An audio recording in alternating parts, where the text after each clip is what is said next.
Cuando un vector está en cualquiera de los cuadrantes, formando siempre un ángulo de inclinación, digámoslo así, con respecto al eje horizontal, siempre se puede descomponer en dos vectores. Es importante entender la información que está detrás de ese párrafo. Esto está en el módulo también. Entonces, claro, uno dice, bueno, ¿y ahora cómo hago yo para descomponer eso que me están diciendo ahí? Dice, un vector que está inclinado con respecto al eje horizontal, lo puedo descomponer en dos vectores, ¿cierto? Es lo que dice ahí, dos vectores. Si miramos el módulo, vamos a ver si tengo el módulo por aquí abierto. Aquí está, vean, la descomposición de un vector. Yo ya tengo hasta aquí, donde dice dos vectores. Aquí. Eso es lo que tengo allá. Pero aquí continuamos con otro, ¿cierto? Dice, uno en el eje X y otro en el eje Y. Y mira lo que dice acá. Estos vectores siempre son perpendiculares entre sí. Claro, los ejes son siempre perpendiculares. Y si los vectores están sobre los ejes, pues indiscutiblemente tienen que ser perpendiculares. ¿Cómo se hace, cierto? ¿Cuál es el procedimiento? En internet hay infinidad de videos, unos con un lenguaje apropiado y otros con un lenguaje inapropiado. Entonces yo tengo un vector que está inclinado, ¿cierto? Si yo miro la imagen del vector solo como está ahí en mi cabeza, me está diciendo que ese vector está en un primer cuadrante. Eso es lo que... Y todo eso lo tienen que ustedes, esa habilidad la tienen que desarrollar ustedes. No sé cómo lo tienen que hacer, pero lo tienen que desarrollar. Quiere decir que siempre tienen que asociar. La actividad cerebral del cerebro aquí es asociar. Entonces, claro, lo primero que yo hago es poner un sistema de coordenadas ahí. Vamos para allá. Te van dibujando conmigo, por favor. Aquí tengo el eje horizontal y tengo el eje vertical. Los ejes tienen nombre, ¿cierto? Ahí ya tienen nombre los ejes. Es importante colocar los nombres de los ejes. ¿Cómo se llama el vector? El vector se llama R minúscula. Vea, todo eso lo tengo que ir mirando. Se llama R minúscula, ¿cierto? Entonces vamos aquí a desarrollar el procedimiento. Entonces lo primero que es colocar el vector dentro de un sistema de coordenadas. Ya lo tenemos ahí. El procedimiento. ¿Cómo se hace? Aquí lean la pregunta. Aquí es fácil. Por el extremo final del vector. Entonces esta flechita que está aquí al final, donde está la flecha, propiamente ese es el final del vector. Se le llama también cabeza del vector. ¿Y el nombre es correcto? Sí, es correcto. Este es el extremo final. ¿Qué hacen en el extremo final? Trazan perpendiculares a cada uno de los ejes. Una perpendicular a cada. Mira. Recuerde que una línea perpendicular tiene una característica que es 90 grados.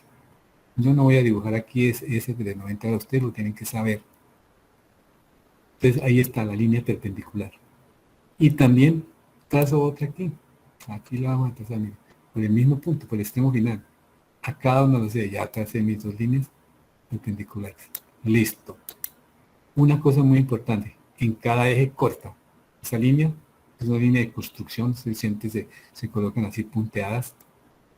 Esa línea de construcción en cada eje define un punto de corte. Ahí está el extremo final del vector que estamos mencionando yo antes, porque dijimos que dos vectores, uno en el eje X, claro, aquí ya tengo el del eje X, entonces dibujémoslo. Aquí ustedes lo van dibujando allá. Aquí lo tengo. Ahí está mi idea. Listo. Y lo mismo va a hacer con el otro eje. Aquí lo tenemos. Van trabajando conmigo. Yo tengo los dos vectores. Siempre que aparecen vectores tengo que colocarles los nombres. Yo no puedo dejar esas flechas ahí sin nombre. La técnica, la estrategia para colocar los nombres en este caso siempre es mirar qué nombre tiene el vector. En este caso el vector principal, si llamémoslo así de esa manera, tiene el nombre de R. Entonces ese nombre se va a conservar acá abajo. Pero ¿cuál es la diferencia? Que lleva un subíndice. Un subíndice quiere decir algo en la parte inferior. Y es esto, mire. Este es el vector. Este es el nombre del vector. R sub X. No es RX, es R sub X. Uno termina diciendo RX, pero lo tiene que escribir así. Y la X no me la hagan, porque vamos a trabajar un poquito esa parte aquí visual para que generalmente mucha gente cuando tiene que hacer esto hace lo siguiente de aquí. Hacen la R, colocan la flechita acá arriba y le hacen la X ahí. Eso es un error. Porque la X está muy parecida de tamaño y entonces no se convierte en un subíndice. Sub significa abajo. Entonces hágala más grandecita. Fácil de hacer. Hágala más grande. Ahí sí ya se identifica como un subíndice. Aquí no se identifica como subíndice. Aquí lo que puedo yo pensar es que hay un valor X que está multiplicando a este vector. Así lo interpreto. Entonces, mucho juicio de cómo hacer las cosas. O sea, mucho cuidado, mejor no juicio, sino cuidado. Mucho cuidado de cómo se tienen que hacer las cosas para evitar que malos entendidos, malas interpretaciones, mala información. Esto es un lenguaje tan estricto que si usted cambia algo, la información también cambia. Porque las matemáticas son un lenguaje. Por a través de matemáticas yo me puedo comunicar con quien sea. Entonces yo tengo que pensar en una cosa que llama símbolos universales aceptados. Si yo cambio los símbolos universales aceptados, cambio completamente toda la información que yo quiero dar, que yo estoy dando a través de eso. ¿Sí? Entonces, ¿cómo sería el otro? ¿Cierto? Pues muy similar, solo que va a cambiar ahora la X por la Y. ¿Por qué la X? Porque estamos en el eje X, esa es la razón por la cual la X está ahí presente. ¿Y por qué la Y? Porque ahora estamos en el eje Y, simplemente eso. Ahora, estos vectores tienen unos nombres. Se le llaman componentes. Componentes. Entonces el horizontal tiene ese nombre, componente horizontal en el eje X. Como está muy pegado al otro, entonces vamos a correrlo un poco más. Listo, ahí está. Componente rectangular. Vea, rectangular, ¿por qué? Porque forma un ángulo de 90 grados con respecto al eje. Y el otro, ¿cómo se va a llamar? Lo mismo, también componente rectangular. Tengo que pensar también en su magnitud. ¿Cómo calculo la magnitud de ese vector componente rectangular en X? ¿Cómo calculo la magnitud de la componente rectangular en el eje Y? ¿Cómo la calculamos? Le echamos mano aquí a las definiciones seno y coseno de trigonometría. Entonces aquí hay dos triángulos rectángulos, vean, el triángulo inferior y el triángulo superior. Entonces pensemos en este de abajo, ¿cierto? En el de aquí abajo. Pensemos en otra cosa. Hay que pensar en que esto tiene un ángulo, ¿cierto? Un ángulo acá. Generalmente este ángulo siempre va a tener este término acá. Este ángulo ahí.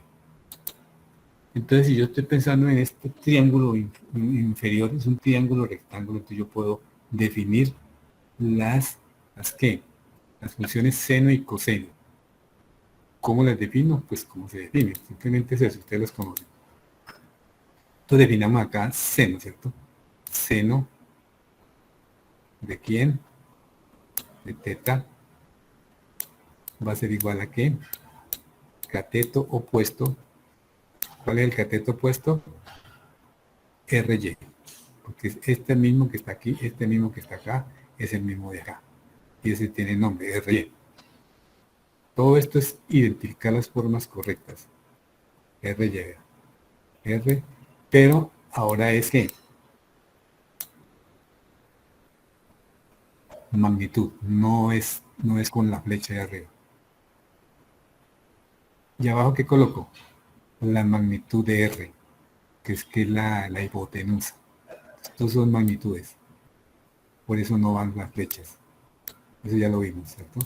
La magnitud siempre representa el nombre del vector, pero sin la flecha. ¿Y aquí qué despejo? Yo despejo RY. Entonces RY la puedo despejar de acá, que es la que me interesa. Me interesa. RY va a ser igual a ¿qué? R. Esta R, ahí la coloqué mal, la vamos a quitar, vamos a eliminar lo que se puede más, porque no puede ser No puede ser con esta flechita aquí, mire todo lo que me metí. Porque metí un error, no fui por otro lado. Vamos a corregirlo entonces. Entonces, de nuevo, RY. Y aquí abajo, la R solita. Listo. Entonces, al despejar RY de ahí, la R solita no la coloquen aquí al final, tiene que estar al comienzo. Eso es orden lógico, orden matemático, orden para evitar confusiones y una cantidad de cosas. Tiene que colocarse acá. R y luego viene la función seno a continuación. No es necesario que coloquen nada de puntos intermedios, no señores. Los puntos todavía no son de acá. Esos pertenecen en otro contexto que lo vamos a ver seguramente más adelante. Por ahora no van puntos. O sea, aquí no coloquen nada, jovencitos. Nada.